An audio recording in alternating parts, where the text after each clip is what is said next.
भरत जी सीधा माता कैकेयी के महल में क्यों गए? कोई मिली जुली बात थी क्या? निवेदन करना चाहती हूँ आप लोगों से, भरत जी इसलिए माता कैकेयी के महल में गए, इसका प्रमाण वाल्मीकि रामायण में मिलता है। क्योंकि कैकेयी केवल महाराजा दशरथ की केवल पत्नी नहीं थी, कैकेयी महाराजा दशरथ की मंत्री थी।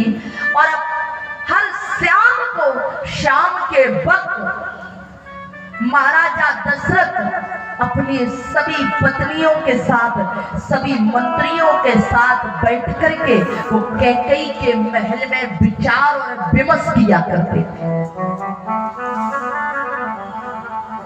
भरत जी जिस वक्त अयोध्या पहुंचे उस वक्त शाम हो चुकी थी। भरत जी ने सोचा कहां किसको जाके सबको प्रणाम करूंगा, सीधा माता कैकेयी के महल में पहुंच करके इकट्ठा सबको प्रणाम कर दूंगा। इसलिए भरत जी माता कैकेयी के महल में गए। पर ये है भरत जी, जब मां कैकेयी के महल में पहुंचे और नजर पड़ी और देखा कि जिस महल में पिताजी के साथ, तीनों माताओं के साथ भैया राम विराजा करते थे, आज वो महल में केवल महारानी कैकेयी बैठी हुई। भरत जी ने पूछ लिया और कहा, मां अरे कहूं कहता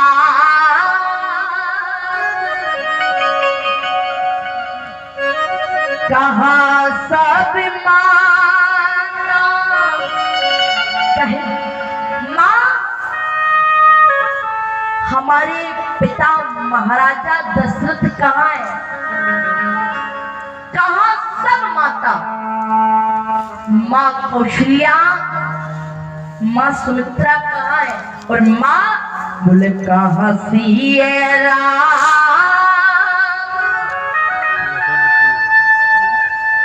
भाभी श्री जानकी जी कहाँ है? कहाँ सिया राम, और मैया हमारे प्राणों से प्यारे भैया श्री राम,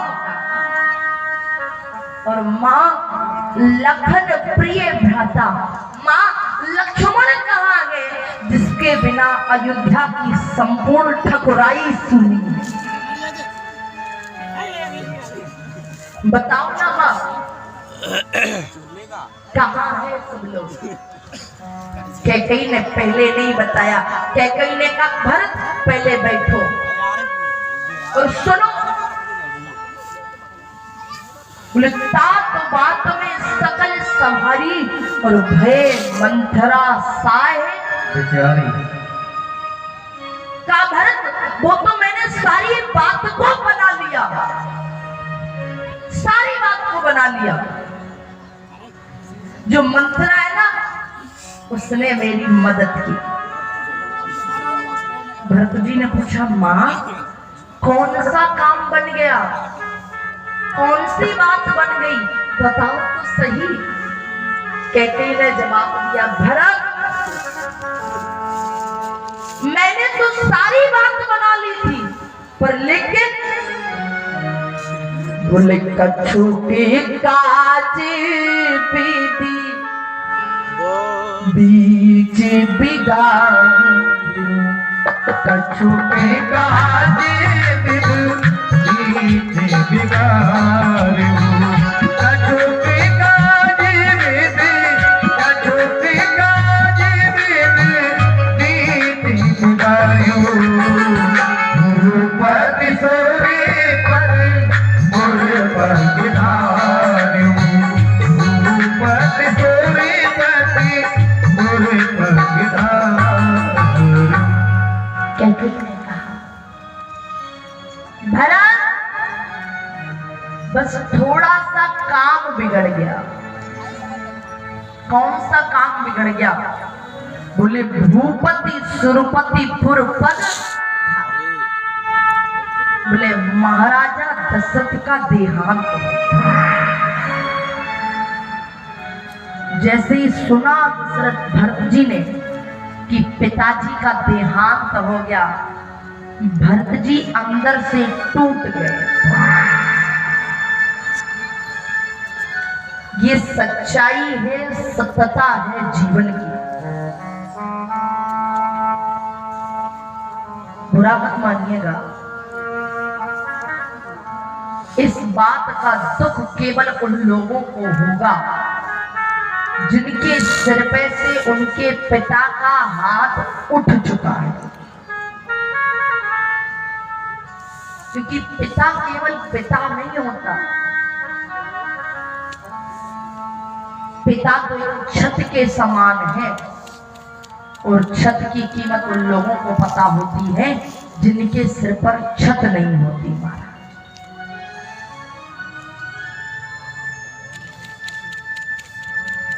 भरत जी टूट गए। अरे ताते ताते हाँ ताते पुकारी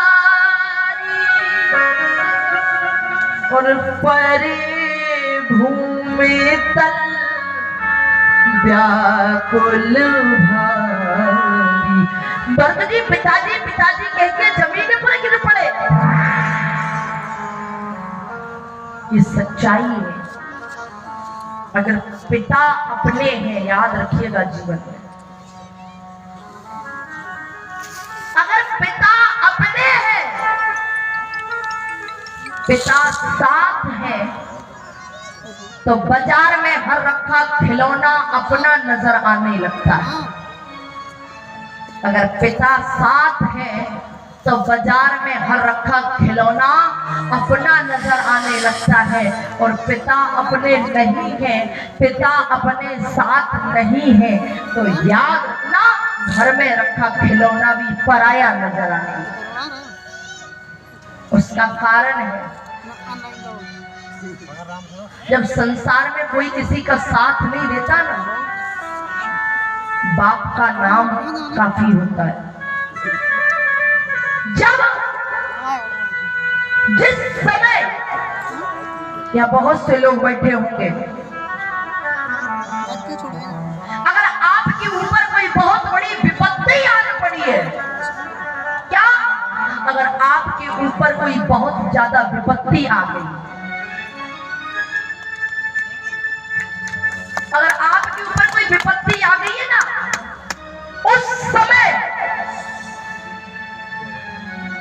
तुम्हारे सारे सगे संबंधी तुम्हारा साथ छोड़ देंगे। क्या? जब तुम्हारे ऊपर कोई विपत्ति आ जाएगी ना, जब तुम्हारे सारे सगे संबंधी तुम्हारा साथ छोड़ देंगे, और जब तुम सबसे ज्यादा विपत्ति में हो, और तुम्हारे पिताजी की आयु अगर 80 वर्ष की है, जो पिता अपनी जगह से चल नहीं सकता, वो पिता अपनी जगह से खड़ा नहीं हो सकता। अगर तुम्हारे ऊपर विपत्ति आई और तुम अपने केवल अपने पिता के पास उनके पांव में जाके बैठ जाना, चरणों में जाके बैठ जाना, और जब संसार में तुम्हारा कोई साथ नहीं देगा, सारे सगे संबंधी सारे मित्र जब तुम्हारा साथ छोड़ देंगे, जब तुम अपने बाप के पास जाना और रोना और कहना, पिताजी आज तुम्हारा बेटा बहुत ज्यादा परेशानी में है। जो पिता कई वर्षों से अपनी जगह से उठ नहीं पाया होगा, वो पिता खड़ा होगा, तुम्हारे कंधे को पकड़ करके उठाएगा, तुम्हें सीने से लगाएगा और कहेगा, तुझे चिंता करने की जरूरत नहीं है, क्योंकि जब तक तेरा बाप जिंदा है तब तक तेरा कोई बाल भी बांका नहीं कर पाएगा। ये केवल पिता कहेगा। ये पिता की ताकत है। संसार में किसी का साथ हो ना हो, संसार में किसी के साथ की कामना मत करना, यहां तक कि कभी भगवान की भी कामना मत करना कि भगवान हमारे साथ नहीं। अगर पिता तुम्हारे साथ है तो दुनिया का, संसार का हर एक व्यक्ति के साथ साथ भगवान भी तुम्हारे साथ होगा। अगर पिता तुम्हारे साथ नहीं है ना, तो संसार का कोई व्यक्ति तुम्हारा साथ नहीं देगा, क्योंकि बाप बाप होता है, ये जीवन में याद रखना।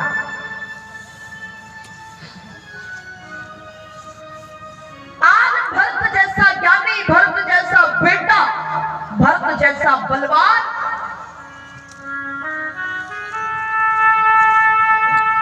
गिर पड़े जमीन पर और एक ही बात कही, पिताजी आपके जाने के उपरांत ये भरत आज अनाथ हो गया। और निवेदन करना चाहती हूँ, भगवान ना करे कोई बच्चा, कोई व्यक्ति जीवन में कभी अनाथ नहीं होना चाहिए। भरत जी ने कहा आज भरत अनाथ हो गया, क्या? बोले चलते न देख पायो हो तो, चलते न देख पायो हो तो, चलते न देख। मैं निवेदन करना चाहता हूं,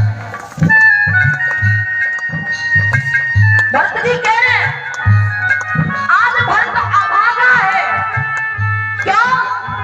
क्योंकि मैं अंतिम समय आखिरी बार आपका दर्शन नहीं कर सका। और याद रखना, संसार का हर एक प्राणी, हर एक रिश्ता तुम्हें दोबारा मिल जाएगा। पत्नी दोबारा मिल जाएगी, बेटा दोबारा मिल जाएगा, बेटी दोबारा मिल जाएगी। अगर माँ बाप चले गए ना, तो जीवन में फिर कभी माँ बाप दोबारा मिलने वाले नहीं। और मैं उन बेटों से निवेदन करना चाहती हूँ, अपने माता पिता की जिन्होंने सेवा कभी ना की हो, वो सेवा अपने माँ बाप की बुढ़ापे में जरूर कर ले। भरत जी ने कहा आज भरत अभागा है, जिस पिता ने मुझे जीवन भर गोद में खिलाया, जिस बाप ने मुझे उंगली पकड़ करके चलना सिखाया, उस पिता को मैं चलती बार, आखिरी बार उसका दर्शन भी ना कर सका। चलते न देख, चलते न देख, चलते न देख पायो तोरी, ताते न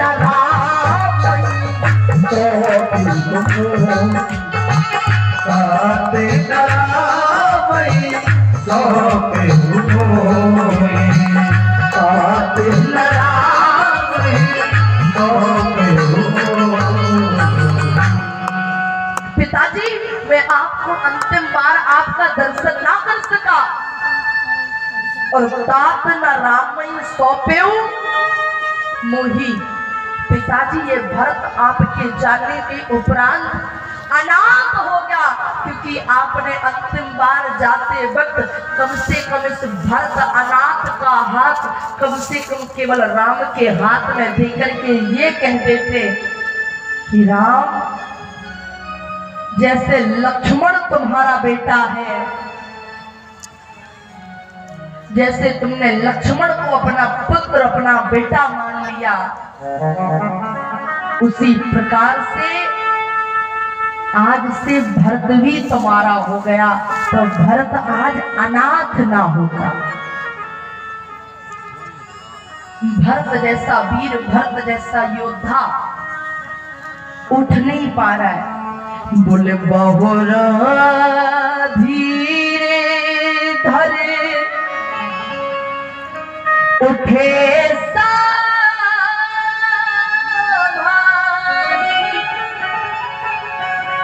भरत जी जब थोड़ा बहुत धीरज रखते ना तो टूट जाता है। बहुर धीर धर, बहुत सा धीरज रख के उठे भरत जी।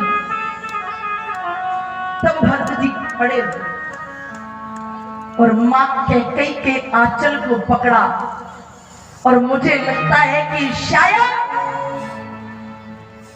ये आखिरी बार भरत जी ने मां कैकई को मां कहा है। इसके बाद भरत जी ने कैकई को मां नहीं कहा, कैकई का महारानी का, पर मां नहीं कहा।